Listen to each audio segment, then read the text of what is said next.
മനസ്സിലാവും. മോഹൻലാൽ നായകനായി എത്തുന്ന തുടരുമിറങ്ങാൻ 22 മണിക്കൂറുകൾ മാത്രം ബാക്കി നിൽക്കുകയാണ്.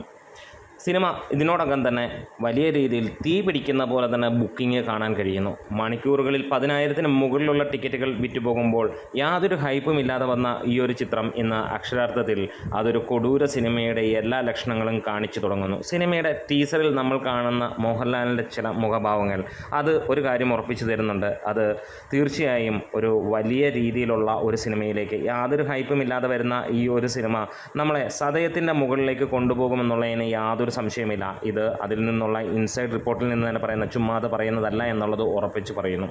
ചാനൽ ഇതുവരെ സബ്സ്ക്രൈബ് ചെയ്തിട്ടില്ലെങ്കിൽ ഒന്ന് സബ്സ്ക്രൈബ് ചെയ്ത് തരണമെന്ന് അഭ്യർത്ഥിക്കുകയാണ്. 10,000 സബ്സ്ക്രൈബേഴ്സിലേക്ക് എത്താൻ നമുക്ക് ഏകദേശം 1000-ഓളം സബ്സ്ക്രിപ്ഷൻ കൂടെ വേണം. ഇനി കൊച്ചി നോക്കുകയാണെങ്കിൽ എങ്ങും റെഡ് അലേർട്ട് എന്ന് തന്നെ പറയാം. നമുക്ക് ആ രീതിയിൽ തന്നെയാണ്. ഇന്നലെ ആദ്യ മണിക്കൂറുകൾ ഒന്ന് പതുങ്ങിയെങ്കിൽ പിന്നീട് ഒരു മിന്നുന്ന പ്രകടനം തന്നെയാണ് പിന്നീടുള്ള ഓരോ മണിക്കൂറിലും നമുക്ക് കാണാൻ കഴിഞ്ഞത്. ഇന്നലെ മാത്രം വിറ്റുപോയത് ഏകദേശം 65,000-ന് മുകളിലുള്ള ടിക്കറ്റുകളാണ്. ഇന്നുകൊണ്ട് അത് 2 ലക്ഷം കടക്കും എന്നുള്ള രീതിയിൽ തന്നെയാണ് കാര്യങ്ങൾ പോയിക്കൊണ്ടിരിക്കുന്നത്. കൊച്ചി ലുലു മാൾ നോക്കുകയാണെങ്കിൽ ഏകദേശം നമുക്ക് 17ഓളം ഷോകളിൽ 10ഓളം ഷോകൾ ഓൾമോസ്റ്റ് ഫുൾ എന്നുള്ള ലെവലിൽ. PVR ഫോറം മാളിൽ നോക്കുകയാണെങ്കിൽ ഏകദേശം 18ഓളം ഷോകൾ, അവിടെ 3 ഷോകൾ മാത്രം ഇനിയും ഗ്രീനിൽ കാണാം. ഇനിയും ഒബ്രോൺ മാളിൽ നോക്കുകയാണെങ്കിൽ നമുക്ക് 8ഓളം ഷോകളാണുള്ളത്, 7 ഷോകളും ഓൾമോസ്റ്റ് ഫുള്ളാണ്.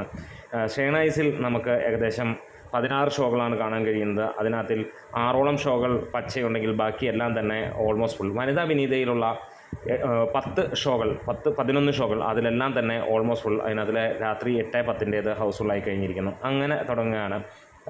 ഇനിയും സെൻട്രൽ ടോക്കീസ് എന്ന സിനിമാ തിയേറ്ററിലേക്ക് നമുക്ക് നടക്കുകയാണെങ്കിൽ അവിടെ 8 ഷോകളുണ്ട്. ആ 8 ഷോകളിൽ 2 ഷോകൾ മാത്രമാണ് ഗ്രീനായിട്ടുള്ളത്. രാത്രി 11:55 ഷോ പോലും ഓൾമോസ്റ്റ് ഫുൾ ഒന്ന് ലെവലാണ്. നമ്മൾ അതൊന്ന് തുറന്നു നോക്കുകയാണെങ്കിൽ നമുക്ക് ഫ്രണ്ട് റോസിൽ മാത്രം അല്ലെങ്കിൽ ഫ്രണ്ട് 3 റോയിൽ മാത്രം ടിക്കറ്റുകൾ അവൈലബിൾ എന്നുള്ള ലെവലിലേക്ക് രീതിയിലേക്കാണ് പോകുന്നത്.